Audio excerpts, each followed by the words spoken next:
El 10 de octubre de 1939, en la ciudad de Düsseldorf, una orden de movilización mecanografiada, designada Armee Oberkommando 6, fue archivada en los registros operativos del Heeresgruppe B. El olor a papel carbón de la oficina del Estado Mayor, el frío otoñal del Bajo Rin, el sonido de las máquinas de escribir en las habitaciones contiguas preparando órdenes para una campaña occidental que no comenzaría hasta 7 meses después.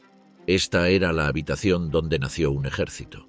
No en un campo de batalla, en papel, en un edificio, por una taquígrafa cuyo nombre nadie se molestó en conservar. El Sexto Ejército es recordado por el mundo por un invierno, una ciudad, una rendición. La memoria popular conserva una sola imagen, un mariscal de campo en un sótano, una bolsa helada en el Volga, 90.000 hombres entrando en cautiverio soviético en febrero de 1943. Esa imagen es cierta. También es una compresión institucional tan severa que ha borrado 40 meses de historia operativa, 4 generales al mando, 6 campañas importantes y un registro documental que comienza 75 meses antes del cerco y continúa en cajas de archivo hasta el día de hoy. El ejército existió durante 1.243 días. Stalingrado consumió los últimos 72. Los otros 1.171 se han reducido, en la mayoría de los relatos, a una frase. Desde la orden de formación del 10 de octubre de 1939 hasta el cruce de la frontera belga, el 10 de mayo de 1940 a las 5:35 horas, hasta Barbarroja el 22 de junio de 1941, hasta el cerco de Kiev que se cerró el 26 de septiembre de 1941 con aproximadamente 665.000 prisioneros soviéticos capturados, hasta la orden de Reichenau del 10 de octubre de 1941 que vinculó el nombre del ejército a la atrocidad por escrito. Desde el traspaso del mando a Friedrich Paulus el 30 de enero de 1942 hasta el Volga el 23 de agosto de 1942 y la rendición del 2 de febrero de 1943. Cada una de estas fechas figura en un diario de guerra, un expediente personal, una orden capturada y la transcripción de un juicio. El expediente que dio origen al Sexto Ejército y el que le dio su fin se encuentran hoy a 20 metros de distancia en el mismo archivo de Friburgo. El Armee Oberkommando 6, la orden de formación y el hombre que la firmó. En otoño de 1939, en las oficinas del Estado Mayor del Grupo de Ejércitos B en Düsseldorf, una nueva formación surgió sobre el papel antes de existir en ningún campo de batalla. La orden la denominó Armee Oberkommando 6, AOK 6 en la abreviatura alemana estándar, y la asignó al flanco norte de la ofensiva occidental planeada, que los planificadores en Berlín ya llamaban Fallgelb. El ejército existió primero como una hoja mecanografiada, luego como una tabla de asignación de cuerpos, después como una red de señales, finalmente como una cadena de mando. El hombre designado para dirigirlo fue el Generaloberst Walter von Reichenau. Tenía 55 años. Era un oficial regular de origen prusiano que se había distinguido en la evaluación política del régimen por su lealtad abierta y sin complicaciones al nuevo Estado. Usaba monóculo. Tenía fama de estar en tan buena forma física que otros generales lo comentaban en sus diarios. Para los estándares del cuerpo de oficiales alemán en 1939, estaba ideológicamente comprometido con el régimen de una manera que Halder, Beck y muchos de los generales veteranos de la Reichswehr no lo estaban. El ejército que le fue asignado heredó su carácter antes que un solo honor de batalla. El orden de batalla, asignado al Sexto Ejército en su formación, se basó en divisiones de infantería de la segunda y tercera oleada de movilización, con la incorporación de tanques que recibirían instrucción operativa durante la primavera de 1940. Los documentos operacionales capturados en el Bundesarchiv Militärarchiv de Friburgo, en la serie RH 20-6, la serie que contiene el diario de guerra y los registros operacionales del Sexto Ejército, conservan el primer folio del período de formación, las listas de personal, las asignaciones iniciales de los cuerpos, las frecuencias de señales, la estructura de intendencia, las tablas del destacamento médico, los números de los puestos de campaña, las asignaciones de claves de cifrado y las listas de enlace con las formaciones vecinas del Grupo de Ejércitos B. La serie RH-20-6 es la columna vertebral de todo lo que sigue. Cada afirmación sobre la historia operacional de este ejército, desde la campaña occidental hasta la Guerra de Secesión, se remonta a documentos indexados bajo esa referencia. La serie no comienza en 1942, no comienza en Yarkov, no comienza en el Volga. Comienza en octubre de 1939, en un edificio que ya no existe, en una ciudad que fue reconstruida después de la guerra sobre un trazado de calles diferente. El jefe de Estado Mayor, que con el tiempo se convertiría en el nombre del ejército en la memoria mundial, no estuvo presente en la formación. Friedrich Paulus, en octubre de 1939, era mayor general y oficial superior del Estado Mayor en el aparato de planificación, aún no adscrito al AOK-6. Llegaría en 1940, se marcharía de nuevo en septiembre de ese mismo año para ocupar el cargo de subcomandante en el OKH, y luego regresaría, en enero de 1942, para asumir el mando. Su nombre pertenece al capítulo de la formación como el nombre de un hijo pertenece al capítulo sobre la boda de su padre. Aún no está presente. Pero la institución a la que eventualmente se incorporaría se está construyendo, en octubre de 1939, en torno a la personalidad de otro hombre completamente distinto. Reichenau dirigía un Estado Mayor muy reducido. Las anotaciones del diario de guerra del OKH de octubre y noviembre de 1939, llevadas bajo la dirección del Generaloberst Franz Halder, registran que el nuevo cuartel general del ejército estaba operativamente listo para la ofensiva a mediados de noviembre, mucho antes de lo previsto. Hitler pospuso la ofensiva occidental 29 veces entre noviembre de 1939 y mayo de 1940 por razones meteorológicas, de inteligencia y operativas. Durante cada aplazamiento, el cuartel general del Sexto Ejército en Düsseldorf mantuvo el estado de alerta. El Estado Mayor distribuía sus raciones. Las secciones de comunicaciones probaban las frecuencias. Los comandantes de cuerpo presentaban informes semanales de preparación. La oficina del intendente general registraba la emisión de combustible y el gasto de munición para armas ligeras en los campos de entrenamiento a lo largo del Bajo Rin y en los Sudetes ocupados. Los destacamentos médicos ensayaban los procedimientos de evacuación de heridos a lo largo del eje de avance previsto. El personal de cifrado intercambiaba actualizaciones diarias de claves con las formaciones vecinas del Grupo de Ejércitos B. El oficial de enlace de la Luftwaffe, adscrito al cuartel general del ejército, mantenía una coordinación constante con las formaciones aéreas que proporcionarían apoyo táctico el día del ataque.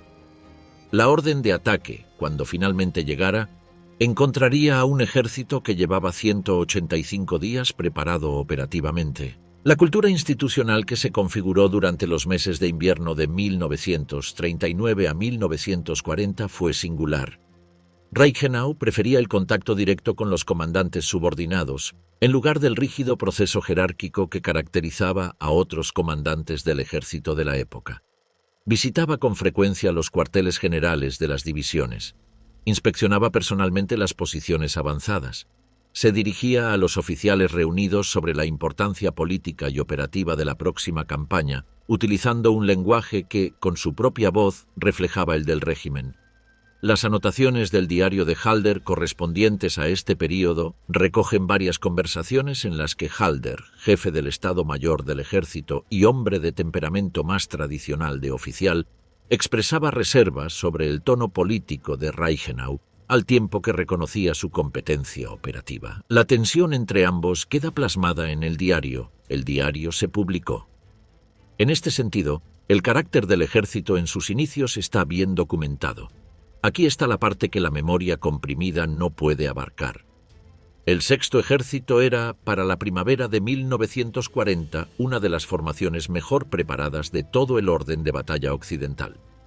Contaba con un comandante alineado políticamente, un Estado Mayor completo, una red de comunicaciones probada, un orden de batalla documentado y un plan operacional que lo situaba como el eje norte de la maniobra que, en 6 semanas, destruiría la posición estratégica de la República Francesa en Europa continental. Nada de esto está en discusión, nada de esto está oculto. Está en la serie RH-20-6. Está en el diario de Halder. Está en los libros de órdenes publicados del OKH. El registro institucional de cómo se formó este ejército es uno de los más claros de todo el archivo de la Wehrmacht. La compresión no está en el registro. La compresión está en el relato. Lo que harían durante las siguientes 6 semanas fue el ensayo para una campaña que nadie en Düsseldorf había imaginado aún. Bélgica, Ucrania y el ejército que aprendió a ganar. El 10 de mayo de 1940, a las 5:35 horas, el Sexto Ejército cruzó la frontera belga en un frente de 60 kilómetros. El avance fue deliberado, metódico y, tal como lo preveía el plan operacional, diseñado para atraer al primer ejército francés y a la fuerza expedicionaria británica hacia el norte, a Bélgica, mientras que el verdadero esfuerzo alemán, el ataque Panzer a través de las Ardenas, se preparaba para cortarles la retaguardia en Sedan. El ejército de Reichenau era la capa del torero. El toro embistió contra la capa. La espada vino de otro lugar. El papel del Sexto Ejército en Fall Gelb fue tácticamente secundario y estratégicamente esencial, y el diario de guerra de esas semanas, las entradas RH 20 a 6 de mayo y junio de 1940, registra la operación tal como se desarrolló: límites de los cuerpos de ejército, ritmos de avance diarios, informes de bajas, recuentos de prisioneros, el bloqueo de la bolsa de Dunkerque desde el norte cuando comenzó la evacuación británica el 26 de mayo. Las divisiones de infantería de vanguardia del ejército alcanzaron la línea Dail al este de Bruselas el 14 de mayo. Las fortificaciones belgas de Eben Emael habían sido neutralizadas por un asalto paracaidista el primer día de la campaña. El cuerpo de vanguardia del Sexto Ejército atravesó la brecha resultante y presionó hacia el oeste. El ritmo de avance, reconstruido a partir de los diarios de guerra de las divisiones, osciló entre 12 y 22 kilómetros diarios, dependiendo de la resistencia y las condiciones de las carreteras. Bruselas cayó el 17 de mayo. Amberes, el 18 de mayo. Para el 28 de mayo, el ejército belga había capitulado. Para la primera semana de junio, el Sexto Ejército se estaba redirigiendo hacia el sur para la segunda fase de la campaña, Fall Roth, contra lo que quedaba del ejército francés tras la evacuación de Dunkerque. La transición de Fall Gelb a Fall Roth se gestionó mediante la orden operativa del OKH del 4 de junio de 1940, un documento archivado en RH 20-6 con la firma del jefe de Estado Mayor de Reichenau. Para el 14 de junio de 1940, el Sexto Ejército se encontraba dentro de París junto con las demás formaciones alemanas. Para el 22 de junio se había firmado el armisticio en Compiègne. El ejército que había cruzado la frontera 6 semanas antes emergió de la campaña con una reputación de competencia operativa y un comandante, Reichenau, que sería ascendido a Generalfeldmarschall el 19 de julio de 1940, uno de los 12 hombres elevados a ese rango en la ceremonia de ascenso masivo en el Reichstag. El ejército pasó el invierno en la Francia ocupada, con cuartel general primero en el Valle del Loira y luego en la región de París, mientras el OKH asimilaba las lecciones de la campaña occidental y comenzaba la planificación de la siguiente operación. El personal del ejército fue rotado, los oficiales asistieron a cursos, llegaron reemplazos. Se ajustó el orden de batalla. En la primavera de 1941, el ejército inició el largo movimiento ferroviario hacia el este. El traslado está documentado en los registros de movimientos militares de la Reichsbahn. Cientos de trenes, miles de vagones. Un cuartel general completo del ejército, con sus cuerpos y divisiones, se reposicionó a lo largo de 2.000 kilómetros hasta una zona de concentración en la Polonia ocupada, al sur de las marismas de Pripyat, frente a la frontera soviética. El plan de cobertura se mantuvo hasta los últimos días. El mando fronterizo soviético, situado frente a la zona de concentración del Sexto Ejército, no identificó en los documentos recuperados tras la guerra la concentración alemana como un despliegue para una acción ofensiva inminente. El 22 de junio de 1941, a las 3:15 horas, en el sector del ejército, se inició la preparación artillera para la Operación Barbarroja. El Sexto Ejército fue asignado al Grupo de Ejércitos Sur, bajo el mando del general Feldmarschall Gerd von Rundstedt. Su eje se extendía hacia el este, pasando por Lutsk, Rovno y Sitomir en dirección a Kiev. Reichenau seguía al mando. Las anotaciones del diario de guerra del 22 de junio registran el cruce del río Bug. Las anotaciones de las semanas siguientes documentan un avance a través de Galitzia y Volinia contra la resistencia soviética que en este sector era desorganizada pero localmente feroz.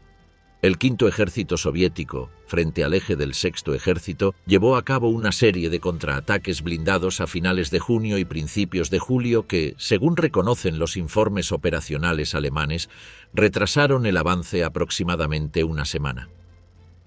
A mediados de julio, el ejército se acercaba a Sitomir.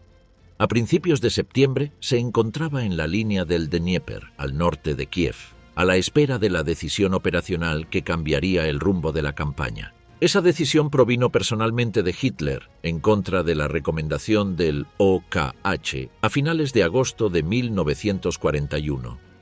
El grupo Panzer II del Heeresgruppe Mitte, al mando de Guderian, se dirigiría hacia el sur.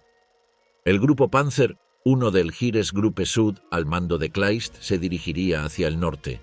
Las dos fuerzas blindadas se encontrarían al este de Kiev, detrás de todo el frente sudoccidental soviético.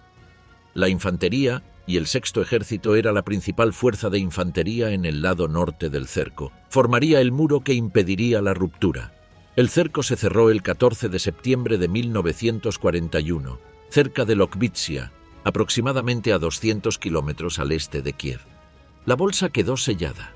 Las fuerzas soviéticas en su interior sumaban aproximadamente 665.000 hombres, según las cifras registradas en los comunicados de la Wehrmacht de finales de septiembre de 1941, extraídas de los propios informes de situación del Sexto Ejército correspondientes al período del 14 al 19 de septiembre, conservados en RH-20-6. Esta cifra se encuentra entre los cercos individuales más grandes de la historia bélica. En la memoria popular, el Sexto Ejército queda relegado a una simple anécdota. Los registros oficiales lo catalogan como el punto álgido de las operaciones durante sus 2 primeros años. Kiev cayó el 19 de septiembre. La bolsa se redujo el 26 de septiembre. El Sexto Ejército continuó su avance hacia el este, adentrándose en las lluvias otoñales y las primeras heladas, en dirección a Yarkov, que no caería hasta el 24 de octubre y que en mayo siguiente se convertiría en el escenario de la última victoria inequívoca del ejército. El patrón ya estaba establecido. El Sexto Ejército era el principal instrumento de infantería de un mando de teatro de operaciones que avanzaba a escala estratégica, envolviendo y destruyendo minuciosamente las formaciones operacionales soviéticas. La cultura institucional del ejército era agresiva, segura de sí misma y, bajo el mando de Reichenau, políticamente alineada con los objetivos ideológicos de guerra del régimen, a diferencia de otros mandos militares. La cooperación entre las unidades del Sexto Ejército y los Einsatzgruppen que operaban en su retaguardia durante el otoño de 1941 no fue excepcional, era institucional. Quedó documentada en su momento en los diarios de guerra, en los informes de enlace y en las solicitudes de suministros para el transporte, que se utilizaban para fines registrados en los propios informes de los Einsatzgruppen. Y entonces, en octubre de 1941, con Kiev debilitada y el ejército apostado en el este de Ucrania, Reichenau cogió una máquina de escribir y dictó una orden que 6 años después sería presentada como prueba en un tribunal de Nuremberg. 10 de octubre de 1941, la orden que vinculaba al ejército con el régimen. El 10 de octubre de 1941, Walter von Reichenau dictó una orden de una sola página a su personal en el cuartel general del Sexto Ejército en la Ucrania ocupada.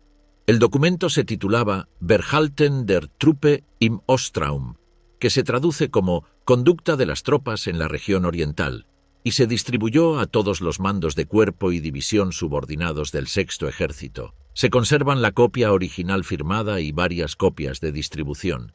Este documento es lo que la historiografía conoce como la Orden Reichenau. No es un documento extenso, se trata de una sola hoja mecanografiada. En términos operativos y políticos, fue uno de los documentos más trascendentales producidos por cualquier comandante de campo del ejército alemán durante la Segunda Guerra Mundial. La orden tenía varios efectos simultáneos. Instruía a las tropas del Sexto Ejército a comprender la campaña oriental no como una operación militar convencional, sino como una guerra ideológica contra lo que el discurso antisemita del régimen definía como el principal enemigo de la civilización europea. Ordenaba al ejército apoyar y participar en las medidas emprendidas por las fuerzas de seguridad que operaban en la retaguardia. Utilizaba la propia retórica propagandística del régimen, las frases que el Reich empleaba contra la población judía, y las incorporaba a un documento operativo firmado por un mariscal de campo. El párrafo específico que autorizaba lo que la orden denominaba una severa expiación contra la población civil judía en la retaguardia del ejército es el que la Fiscalía de Nuremberg señalaría 6 años después como el momento documental en el que la implicación institucional del ejército alemán en la persecución del régimen contra la población judía de los territorios orientales dejó de ser una mera inferencia. Se convirtió en una firma. La firma era la de Reichenau. El bloque de firmas llevaba su rango. La lista de distribución al pie del documento nombraba a cada mando subordinado del ejército. Hitler leyó la orden. La encontró ideológicamente afín. El 28 de octubre de 1941, el OKH distribuyó el texto de Reichenau a otros comandantes de grupos de ejércitos como modelo. El general Feldmarschall Erich von Manstein, al mando del 11º Ejército en Crimea, emitió su propia variante el 20 de noviembre de 1941. El Generaloberst Hermann Hoth emitió una tercera. La orden de Reichenau fue el modelo. Se propagó a través de los mandos de los grupos de ejércitos. Se convirtió en la documentación operativa del Frente Oriental a finales del otoño de 1941, en la postura institucional establecida sobre la relación entre el ejército y la campaña ideológica del régimen en los territorios ocupados. En la retaguardia operativa del ejército en el otoño de 1941, lo que el régimen denominaba su política contra la población judía estaba siendo implementada por el Einsatzgruppe C, la formación asignada para operar detrás del Heeresgruppe Süd. El 29 y 30 de septiembre de 1941, en un barranco en el extremo noroccidental de Kiev llamado Babi Yar, el Sonderkommando 4A del Einsatzgruppe C, bajo el mando del Standartenführer Paul Blobel, llevó a cabo las matanzas que el propio informe de situación operativa de la unidad, Ereignismeldung UdSSR número 106, conservado en los archivos de los Einsatzgruppen capturados, registró como causantes de 33.771 muertes en esos 2 días. Las matanzas en Babi Yar ocurrieron en la retaguardia operativa del Sexto Ejército. El aparato logístico del ejército lo sabía, el cuartel general del ejército en Poltava lo sabía. La cadena de mando del ejército desde Reichenau hacia abajo fue informada mediante los procedimientos de enlace estándar por los cuales se reportaba la actividad de los Einsatzgruppe al ejército de campaña en cuya retaguardia operaban. Nada de esto se discute, nada de esto se ocultó en los archivos militares alemanes en ese momento. Los Ereignismeldungen eran informes mecanografiados. Fueron archivados, fueron capturados, sobrevivieron. Ahora se encuentran en el Bundesarchiv. Los investigadores soviéticos que llegaron a Kiev en noviembre de 1943 documentaron el barranco, y los informes de exhumación de posguerra añadieron una segunda capa de evidencia física a la documental que ya se encontraba en los archivos alemanes capturados. La cooperación institucional en la retaguardia del ejército no se limitaba a Kiev. Los diarios de guerra de las divisiones de seguridad de la retaguardia asignadas al Grupo de Ejército Sur registran, durante el otoño de 1941, el suministro rutinario de transporte, combustible, cordones de seguridad y personal para apoyar las operaciones llevadas a cabo por el Einsatzgruppe C en Volinia, Podolia y el este de Ucrania. Este patrón está documentado en los archivos capturados de las divisiones de seguridad 213, 444 y 454, cada una de las cuales estaba bajo el mando de la retaguardia del Grupo de Ejércitos Sur y operaba en coordinación con el avance hacia el este del Sexto Ejército. La cadena de información se extendía desde los oficiales de enlace de la retaguardia de las divisiones hasta el cuartel general del ejército, pasando por el nivel de cuerpo de ejército. Los informes se archivaban, los archivos se capturaban. La cadena es reconstruible de principio a fin. La Orden de Reichenau tiene su propia historia institucional. El documento fue capturado por investigadores aliados en 1945. Fue indexado, fotografiado, transcrito y presentado como prueba en el juicio del alto mando. Caso 12 del posterior proceso de Nuremberg, que se desarrolló de diciembre de 1947 a octubre de 1948 ante el Tribunal Militar Estadounidense 5. El documento recibió un número de prueba de la Fiscalía, forma parte del expediente del juicio. El expediente del juicio está publicado, se encuentra en bibliotecas jurídicas, está en microfilm, está digitalizado. La historia detallada de cómo un mariscal de campo del ejército alemán, en octubre de 1941, comprometió a su ejército con la guerra ideológica del régimen mediante una sola hoja mecanografiada, no está clasificada, censurada ni inaccesible. Es una de las decisiones institucionales mejor documentadas de toda la campaña del Este.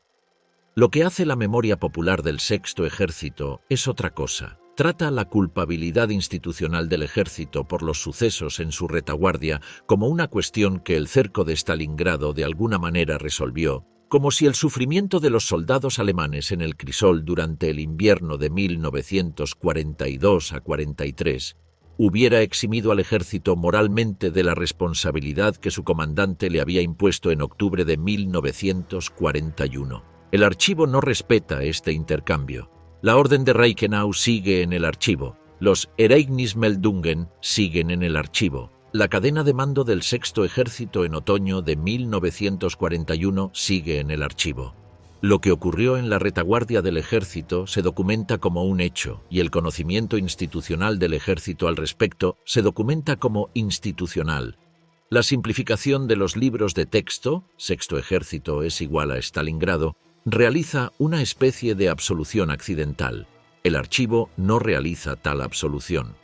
El archivo simplemente registra. 3 meses después, Reichenau no estaría vivo para ver cómo la orden pasaba a la historia y el ejército que él había definido heredaría un nuevo comandante cuyo nombre el mundo conocería y jamás olvidaría a orillas de un río que aún no había visto. Paulo, el oficial de Estado Mayor que heredó un ejército, Friedrich Paulus, tenía 51 años. Era alto, meticuloso y preciso, un planificador nato que había desarrollado su carrera en salas de Estado Mayor y que jamás había comandado un ejército en campaña. Provenía de una familia humilde, hijo de un tesorero, y su ascenso en el cuerpo de oficiales alemán había sido el de un administrador competente, más que el de un estratega militar. Hablaba en voz baja. Escribía con letra cuidada, era conocido por la minuciosidad de sus análisis operativos y por la serenidad con la que gestionaba los desacuerdos entre sus subordinados. En casi todos los aspectos personales era la antítesis del hombre al que estaba a punto de reemplazar.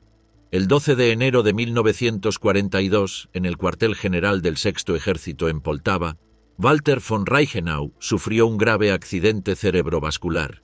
En ese momento gozaba de una salud aparentemente robusta, tenía 57 años y, según se informó, había realizado su rutina diaria de ejercicios físicos en pleno invierno ucraniano solo unas horas antes de su colapso. El cirujano militar lo estabilizó. Se ordenó la evacuación aérea. El 17 de enero de 1942, el avión que transportaba a Reichenau a Alemania se estrelló cerca de Lemberg, en la Polonia ocupada. Se recuperó el cuerpo. La causa de la muerte consta en los archivos médicos como consecuencia del evento cerebral original, complicado por el accidente. Reichenau fue enterrado en el cementerio Invalidenfriedhof de Berlín. La ceremonia de la Wehrmacht se llevó a cabo con todos los honores. Hitler estuvo presente. La sucesión no fue inmediata. El mariscal de campo Fedor von Bock, quien recientemente había regresado al mando del Grupo de Ejércitos Sur tras su destitución del Grupo de Ejércitos Centro el diciembre anterior, ocupó brevemente el mando interino del Sexto Ejército. Luego, el 30 de enero de 1942, mediante una orden del OKH conservada en los archivos de personal del ejército, Friedrich Paulus fue confirmado como el nuevo comandante del AOK-6. La orden consta de una sola página. La firma es de Halder. El jefe de Estado Mayor de Paulus era el mayor general Arthur Schmidt, cuyo papel posterior en los últimos meses del ejército sería controvertido en los testimonios de posguerra y está documentado en las entradas del diario de guerra que se conservan desde octubre de 1942 en adelante. El cambio institucional fue sustancial. Reichenau había dirigido el ejército por su personalidad.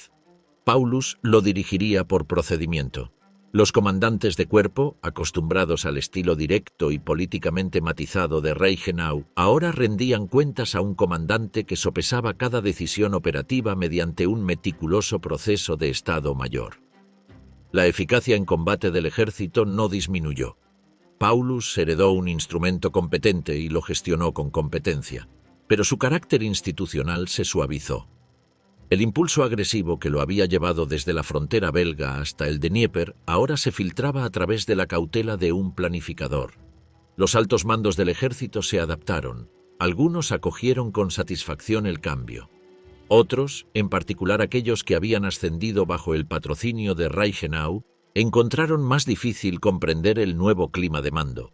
Las anotaciones del diario de Halder de febrero y marzo de 1942 registran varias conferencias en el OKH en las que se discutieron y aprobaron con modificaciones las valoraciones de Paulus sobre el sector sur. La última victoria ofensiva inequívoca del ejército se produjo bajo el mando de Paulus, en la segunda batalla de Kharkov, en mayo de 1942.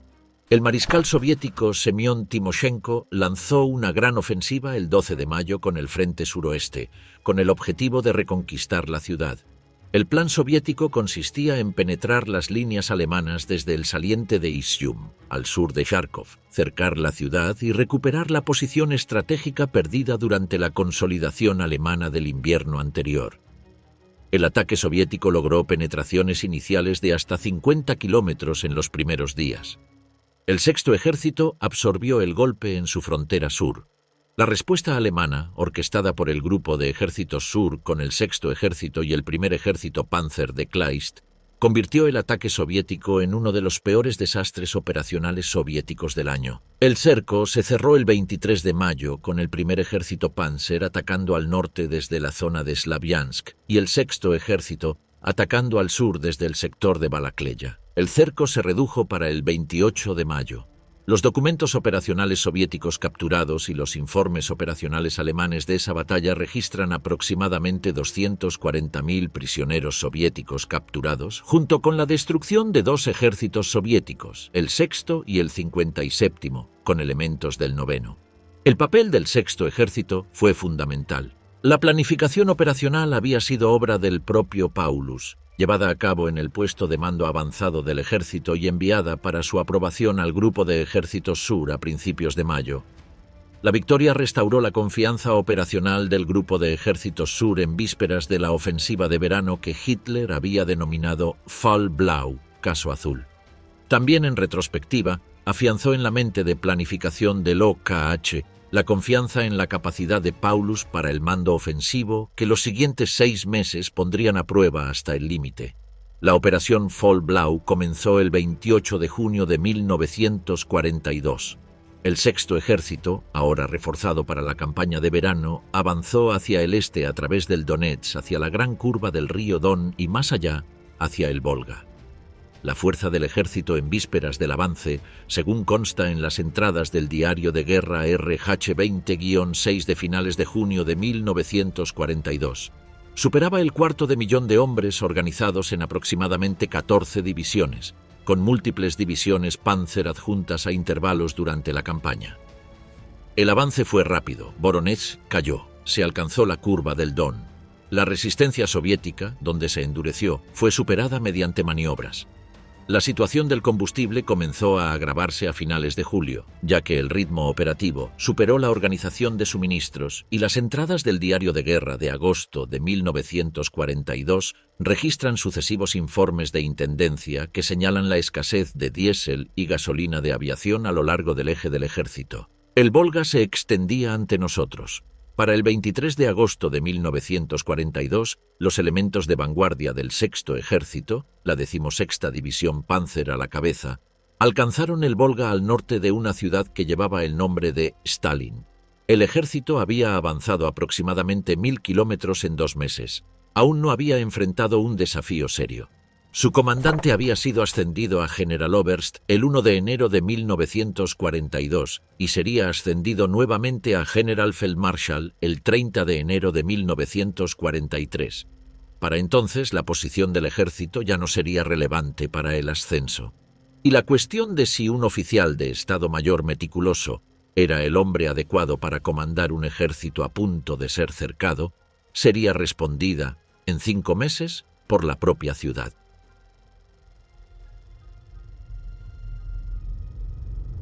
Operación Urano, la trampa y el cierre del anillo. El 19 de noviembre de 1942, a las 7:20 horas, la artillería soviética en la cabeza de Puente de Serafimovich abrió fuego contra las posiciones del tercer ejército rumano al noroeste de Stalingrado. El bombardeo duró 80 minutos. Tras cesar el fuego, el frente sudoccidental soviético, al mando del general Nikolai Batutin, atacó a lo largo de un frente de 60 kilómetros con 2 cuerpos de tanques y 4 cuerpos de caballería en la vanguardia. El tercer ejército rumano, que defendía el flanco del sexto ejército con divisiones mermadas y equipadas en su mayoría con cañones antitanque obsoletos, colapsó en 36 horas. Se había puesto en marcha la pinza norte de la Operación Urano. La planificación de la Operación Urano comenzó en septiembre de 1942. El mariscal Georgy Chukov y el coronel general Alexander Vasilevsky presentaron el concepto operacional a Stalin el 13 de septiembre. La directiva del Stavka, conservada en los fondos del Archivo Militar Estatal Ruso, RGVA, en Moscú, designaba la operación como un cerco en pinza en 2 frentes al sexto ejército alemán dentro de Stalingrado. La pinza norte atacaría desde las cabezas de Puente de Serafimovich y Kletskaya en el Don. La pinza sur atacaría desde los lagos al sur de Stalingrado. Ambas se encontrarían cerca del cruce del Don en Kalach. Las fuerzas alemanas dentro de la ciudad, el sexto ejército y elementos del cuarto ejército Panzer, quedarían aisladas. El concepto operacional era simple. El plan de engaño que ocultaba el despliegue era elaborado. Se impuso una estricta disciplina radiofónica. Se prohibió el movimiento diurno a lo largo de las zonas de concentración avanzadas. El aparato de Maskirovka soviético, perfeccionado tras 18 meses de derrotas, operaba ahora a gran escala. El mando alemán había sido advertido. El Comando de Ejércitos Extranjeros del Este, bajo el mando del general de división Reinhard Gehlen, había distribuido informes de inteligencia durante octubre y principios de noviembre de 1942, señalando el aumento de tropas frente a los sectores rumanos. Dichos informes fueron leídos en el OKH y en el Grupo de Ejércitos B. La amenaza era reconocida. Las reservas alemanas disponibles para hacerle frente eran insuficientes. El 48º Cuerpo Panzer, designado como reserva operativa detrás del tercer ejército rumano, era una formación hueca.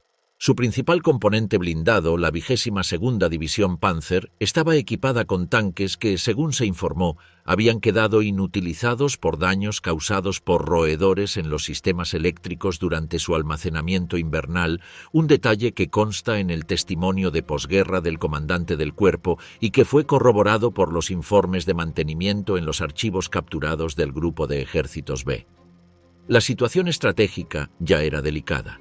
Las reservas disponibles se habían comprometido en otros frentes, incluyendo la operación en el Cáucaso que Vollblau había lanzado en paralelo y que ahora consumía formaciones que de otro modo podrían haber apoyado los flancos del eje de Stalingrado. En Stalingrado, Paulus estaba concentrado en el combate urbano que había absorbido a su ejército desde el 13 de septiembre de 1942, el día en que sus fuerzas lanzaron el primer gran asalto a la ciudad contra el 62º ejército de Vasily Chuikov. El combate urbano había reducido al sexto ejército a una situación para la que su doctrina operacional nunca había sido diseñada. A partir del 13 de septiembre, la guerra se había convertido en una lucha de pequeñas unidades en distritos industriales, la fábrica metalúrgica Octubre Rojo, la planta de armamento de Barricadi, la fábrica de tractores de Dzerzhinsky, y en bloques de apartamentos donde la línea del frente discurría por escaleras y techos.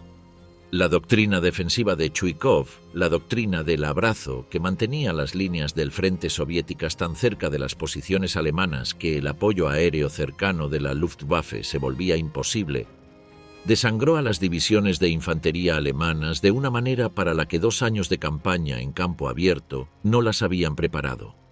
Las tasas de bajas en algunas divisiones del Sexto Ejército superaban el 50% a mediados de noviembre.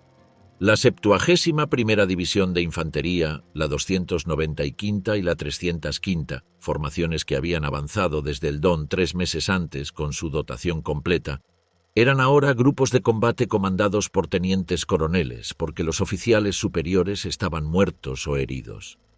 La fuerza de combate del Sexto Ejército se estaba consumiendo en una ciudad que tenía la orden de tomar y que no podía terminar de conquistar.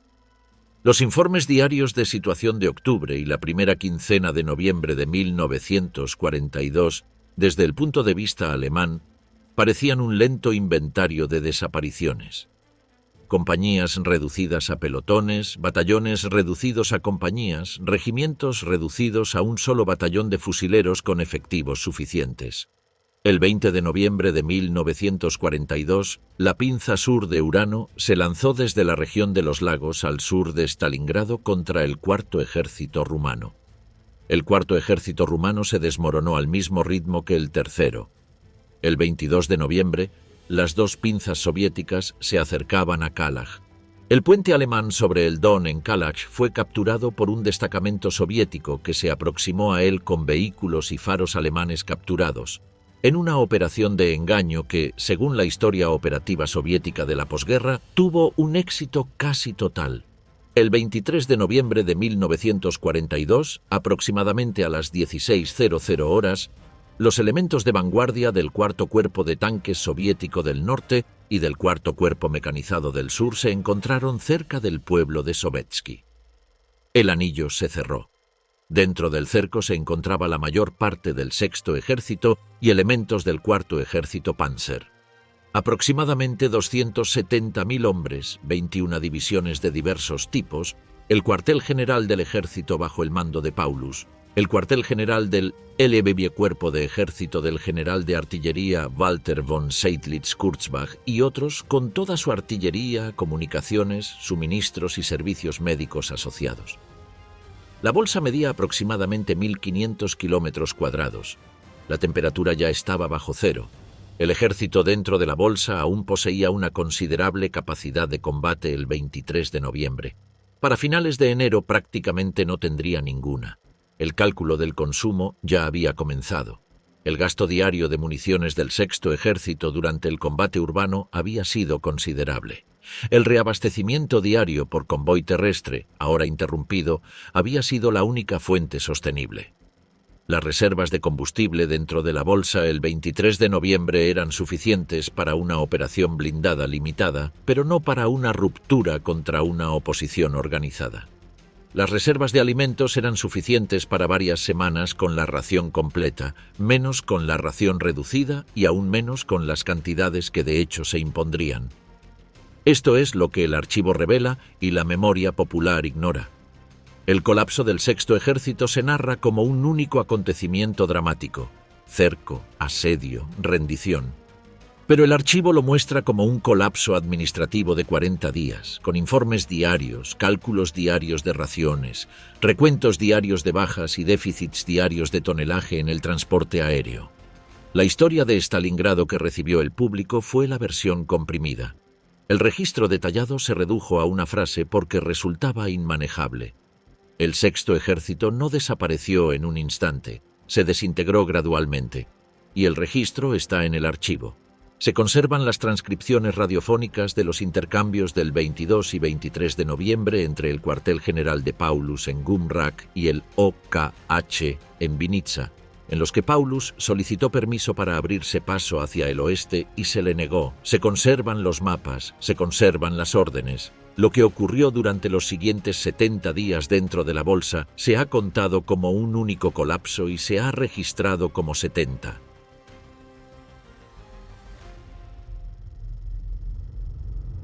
Del caldero al sótano, el ejército que no sobrevivió al invierno. El 24 de noviembre de 1942, a las 18:45 horas, Hitler ordenó al Sexto Ejército que permaneciera en posición y se preparara para el reabastecimiento aéreo. La orden fue transmitida a Paulus a través de la cadena de señales del OKW. Paulus, en su cuartel general en el aeródromo de Gumrak, había enviado en las 24 horas previas 2 mensajes solicitando autorización para romper el cerco hacia el suroeste mientras el flanco occidental de la bolsa aún estaba escasamente defendido. Ambas solicitudes fueron denegadas. La decisión de mantener la bolsa fue de Hitler. La decisión fue respaldada por el Generalfeldmarschall Wilhelm Keitel y por el Reichsmarschall Hermann Göring, quien personalmente le había asegurado a Hitler el 23 de noviembre que la Luftwaffe podía abastecer al ejército cercado por aire a un ritmo de 500 toneladas por día. Esta garantía se hizo sin consultar al mando de transporte de la Luftwaffe. El mando de transporte, al ser informado, se mostró incrédulo. Los cálculos ya eran conocidos por los hombres que tendrían que volar la operación. La cifra de 500 toneladas era operativamente imposible. La capacidad de transporte de la Luftwaffe en el sector sur en esa fecha consistía principalmente en aviones de transporte Junkers Ju-52, con una capacidad de carga teórica máxima, dadas las aeronaves disponibles y la distancia desde los aeródromos avanzados hasta Pitomnik y Gumrak dentro de la bolsa, de quizás 300 toneladas por día en condiciones ideales. Las condiciones en noviembre y diciembre de 1942 no fueron ideales. Los registros del Comando de Transporte de la Luftwaffe conservados en el Bundesarchiv muestran que el pico de entrega del puente aéreo fue de aproximadamente 120 toneladas en un solo día. El promedio durante los 70 días del puente aéreo fue inferior a 100 toneladas por día. Solo el requerimiento diario de alimentos del Sexto Ejército se estimó en 750 toneladas. La cuenta ya estaba perdida el 24 de noviembre. Los bombarderos Heinkel G-111 que se destinaron al puente aéreo, además de los Ju-52, no estaban diseñados para esa función y mermaron la capacidad de bombarderos de la Luftwaffe en otros frentes, para apoyar un esfuerzo que nunca podría cumplir lo prometido. El primer recorte de raciones se impuso de inmediato. La ración estándar de pan alemana, ya reducida respecto a los niveles de tiempos de paz, se redujo de 750 gramos por hombre al día a 350 gramos, luego a 200, y a mediados de enero a 100 gramos de pan y un caldo de mijo ligero.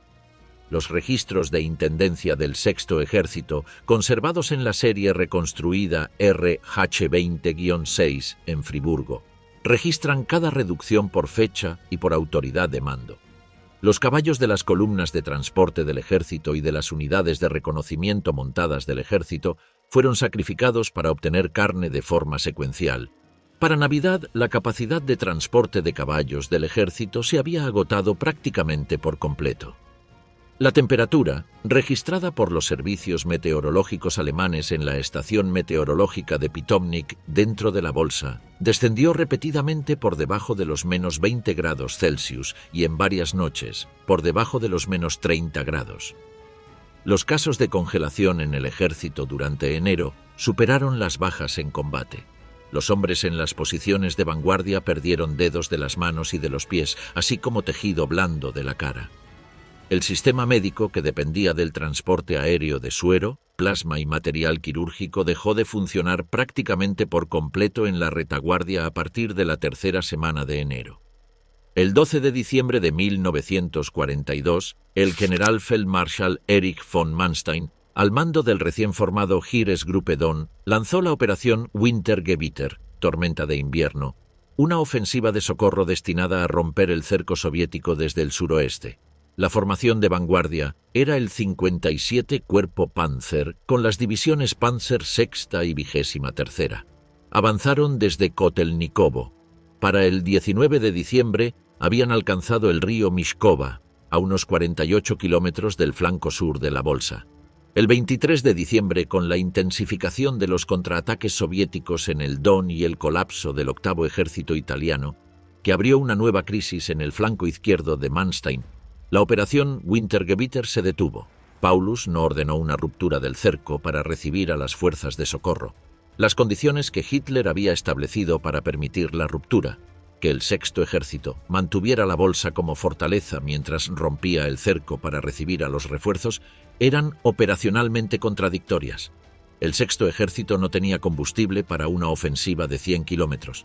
Apenas tenía para una de 30. La oportunidad se esfumó. Las fuerzas de socorro se retiraron. La bolsa de Stalingrado no sería liberada. Lo que siguió fue un colapso administrativo. El 8 de enero de 1943, representantes soviéticos entregaron un ultimátum de rendición formal a las líneas alemanas. Paulus, siguiendo instrucciones del OKH, lo rechazó. La ofensiva final soviética, Operación Koltso-Anillo, comenzó el 10 de enero con asaltos masivos de artillería e infantería desde el oeste. La bolsa comenzó a reducirse por sectores. El frente occidental se contraía día a día. El aeródromo de Pitomnik, el principal campo de abastecimiento, se perdió el 16 de enero. El aeródromo de Gumrak, el secundario, se perdió el 22 de enero. Después del 22 de enero no fue posible el suministro aéreo. Los heridos que habían sido evacuados por aire durante el puente aéreo, aproximadamente 25.000 hombres durante 70 días, según los registros de transporte de la Luftwaffe, fueron los únicos miembros del ejército que abandonaron la bolsa con vida por sus propios medios. Tras la pérdida de Gumrak, el ejército dentro de la bolsa quedó, en términos de abastecimiento, aislado. Las transmisiones de radio desde el interior de la bolsa durante la última semana de enero de 1943 se conservaron en parte gracias a la grabación alemana en las estaciones receptoras y en parte mediante la interceptación soviética. Incluyen mensajes de los cuarteles generales de las distintas divisiones que informaban de que la unidad había dejado de existir como formación de combate, que la munición se había agotado y que los heridos ya no podían ser trasladados. Incluyen las famosas transmisiones en las que las unidades registraban sus posiciones finales y anunciaban el cese de las comunicaciones. El ejército estaba siendo informado por sus propios intendentes y sus propios oficiales de comunicaciones de que había dejado de existir administrativamente antes de haber dejado de existir físicamente. El 30 de enero de 1943, el 10º aniversario de la toma del poder por el régimen, Hitler ascendió a Paulus a Generalfeldmarschall. Ningún Generalfeldmarschall alemán había sido capturado con vida. El ascenso era, según la lógica del régimen, una instrucción. El 31 de enero de 1943, en el sótano de los grandes almacenes Univermag en el centro de Stalingrado, Paulus entregó la bolsa sur a un capitán soviético. El ascenso tenía 24 horas de antigüedad. El 2 de febrero de 1943, en la Bolsa Norte, el Generaloberst Karl Strecker del 11º Cuerpo de Ejército entregó las últimas posiciones alemanas. El operador de radio de su cuartel general transmitió un último mensaje antes de destruir el equipo. La transmisión terminó. El cálculo de bajas, tal como consta en los documentos, es aproximadamente el siguiente. De los 270.000 soldados del eje cercados el 23 de noviembre de 1942, aproximadamente 25.000 fueron evacuados heridos por vía aérea durante el puente aéreo. Aproximadamente 100.000 murieron dentro de la bolsa a causa del combate, el frío, el hambre y las enfermedades antes de la rendición, una cifra que sigue siendo una estimación cuidadosa más que un recuento exacto, porque la contabilidad que habría producido un recuento exacto se perdió en el colapso.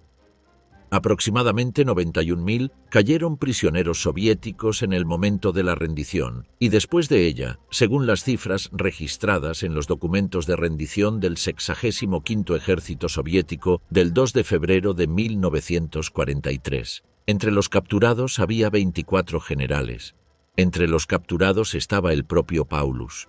Las transmisiones de radio cesaron y lo que siguió para los 91.000 hombres que salieron de entre los escombros fue un viaje que el público alemán no comenzaría a comprender hasta 1955 y que no se documentaría por completo hasta que se abrieron los archivos de los estados sucesores soviéticos en la década de 1990. De Friedrichshain a Friburgo, el legado del ejército en los registros. En la sala de lectura del Bundesarchiv Militärarchiv de Friburgo de Brisgovia, la serie RH20-6 ocupa aproximadamente 4,5 metros lineales de estanterías. Esta serie es el diario de guerra reconstruido y los registros operacionales del Sexto Ejército, recopilados en las décadas de la posguerra a partir de copias al carbón en poder del OKH, capturadas intactas por las fuerzas aliadas occidentales en 1945, complementados con documentos supervivientes recuperados de otras fuentes. Los archivos originales del cuartel general del Sexto Ejército, ubicados en el bolsillo de Gumrak, fueron destruidos en gran parte durante la rendición. Los escribanos del diario de guerra destruyeron lo que pudieron en los últimos días de enero de 1943. Pero las copias de distribución al carbón, que se enviaban rutinariamente a los altos mandos, sobrevivieron. La serie está abierta a los investigadores. De hecho, ha estado abierta a los investigadores, en su formato actual, durante más de 4 décadas. Los 91.000 hombres que cayeron prisioneros de los soviéticos en febrero de 1943 entraron en un sistema cuyos registros se conservan en el Archivo Estatal Militar Ruso, RGVA, en Moscú, abierto a investigadores durante la década de 1990. Los principales campos de tránsito y detención de prisioneros del Sexto Ejército fueron Beketovka, al sur de Stalingrado, Yelabuga en Tartaristán y Krasnogorsk, cerca de Moscú. La mortalidad durante los primeros meses de cautiverio fue extraordinariamente alta.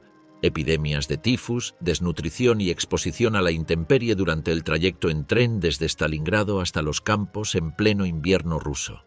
De los 91.000 capturados en el momento de la rendición y sus alrededores, las estimaciones de posguerra, recopiladas a partir de los registros del RGVA y del trabajo del historiador Manfred Kehrig y otros, indican que menos de 6.000 regresaron vivos a Alemania. El último grupo de supervivientes fue liberado en otoño de 1955, 12 años y medio después de su captura, en virtud del acuerdo alcanzado entre el canciller Konrad Adenauer y el primer ministro Nikolai Bulganin durante la visita de Adenauer a Moscú en septiembre de 1955. La estación receptora de Friedland conservaba listas. Dichas listas se encuentran en el Archivo Federal Alemán, Bundesarchiv. El propio Paulus fue hecho prisionero junto con su Estado Mayor. En julio de 1943, en el campo de Krasnogorsk, las autoridades soviéticas y la cúpula comunista alemana en el exilio organizaron el Comité Nacional por una Alemania Libre, Nationalkomitee Freies Deutschland, como una formación propagandística que incorporaba a oficiales alemanes capturados y exiliados políticos.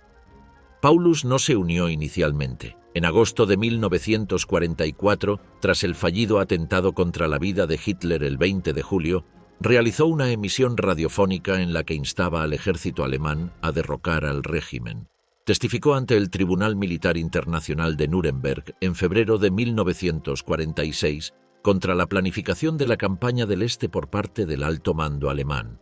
Regresó a Alemania Oriental en 1953 y vivió en Dresde hasta su muerte el 1 de febrero de 1957, casi exactamente 14 años después de la rendición de su ejército. El Generaloberst Walter von Seydlitz-Kurzbach, comandante del Cuerpo de Ejército 51 y miembro activo del Comité de Alemania Libre, regresó a Alemania Occidental en 1955. El general de división Arthur Schmidt, jefe de Estado Mayor de Paulus, también regresó ese mismo año.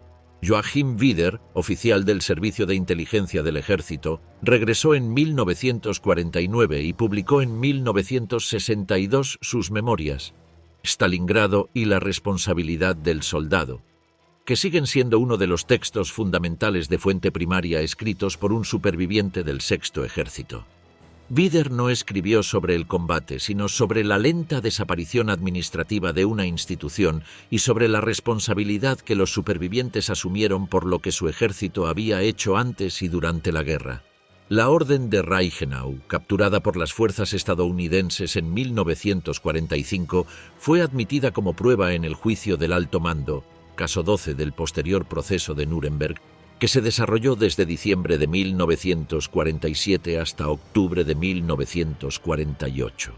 Los informes de situación operativa de los Einsatzgruppen, incluido el Ereignismeldung número 106, sobre las matanzas de Kiev a finales de septiembre de 1941, fueron incorporados al expediente del juicio de los Einsatzgruppen, caso 9, en 1947.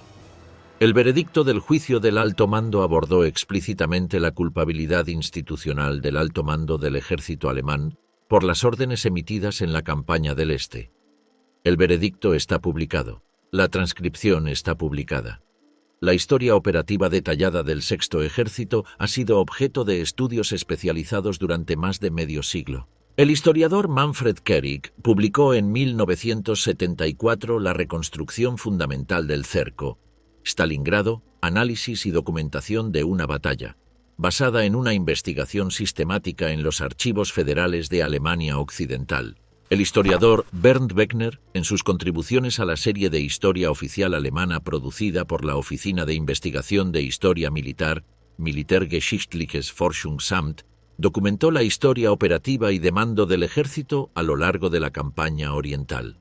La obra en inglés de David M. Glantz, basada en los registros operativos soviéticos disponibles en la década de 1990, ha documentado la perspectiva soviética del cerco. La historia detallada del Sexto Ejército no se cuestiona, no está clasificada, no se ha destruido, no está en disputa. Las órdenes de formación, los registros operativos, la orden de Reichenau, los datos de bajas, los archivos de administración de prisioneros y las transcripciones de los juicios se encuentran todos en instituciones específicas, catalogados, accesibles y lo han estado durante décadas. La reducción del Sexto Ejército a el Ejército de Stalingrado no supone una supresión de la historia. Es el resultado estructural de una industria de la historia pública que prefiere la narrativa condensada a la biografía institucional de 40 meses, que encuentra más fácil recordar una imagen que leer 4 metros y medio de diario de guerra. El archivo ofrece la historia completa. La memoria popular acepta la condensación. Los alemanes caídos del Sexto Ejército están enterrados, donde han sido identificados, principalmente en el cementerio del Volksbund en Rosochka, a unos 50 kilómetros al noroeste de lo que hoy es Volgogrado, donde la labor de identificación llevada a cabo por el Volksbund Deutsche Kriegsgräberfürsorge continúa hasta el presente, nombre por nombre. El ejército que comenzó en Düsseldorf en octubre de 1939 termina como una estantería de 4 metros y medio de archivos en un archivo federal alemán, y como los nombres de los fallecidos identificados en un cementerio a 850 kilómetros al este de donde fue destruido, en la única forma en que un ejército puede existir después de que el último hombre que sirvió en él haya sido enterrado. El Sexto Ejército existió durante 1243 días. Cruzó la frontera belga en un frente de 60 kilómetros en la primavera de una guerra y se rindió en el sótano de unos grandes almacenes en el invierno de otra. Estuvo al mando de un general Feldmarschall que lo vinculó por escrito a la guerra ideológica del régimen y de otro general Feldmarschall que lo llevó al cautiverio soviético. Llevó a cabo 6 campañas importantes. Produjo un único documento, una sola hoja mecanografiada, fechada el 10 de octubre de 1941, que tiene más peso en el registro institucional del ejército alemán en la Segunda Guerra Mundial que cualquier orden operativa que haya emitido. El olor a papel carbón ha desaparecido, las máquinas de escribir han desaparecido, el edificio de Düsseldorf ya no existe, el sótano de Stalingrado ha sido cubierto por edificios, la sala de lectura de Friburgo está silenciosa por la tarde. El catálogo de la serie RH-20-6 está abierto sobre el escritorio. El ejército no existe, los archivos existen. Joachim Wider, 17 años después de haber salido con vida de la bolsa, dejó constancia de lo que, en su opinión, los supervivientes debían a quienes no lo habían logrado. Tenemos el deber de recordar con exactitud lo que sucedió, con todos sus detalles. El ejército nació en papel y el papel sobrevivió al ejército. Este contenido tiene fines exclusivamente educativos y de reflexión histórica. Para citas académicas, consulte las fuentes de archivo primarias a las que se hace referencia.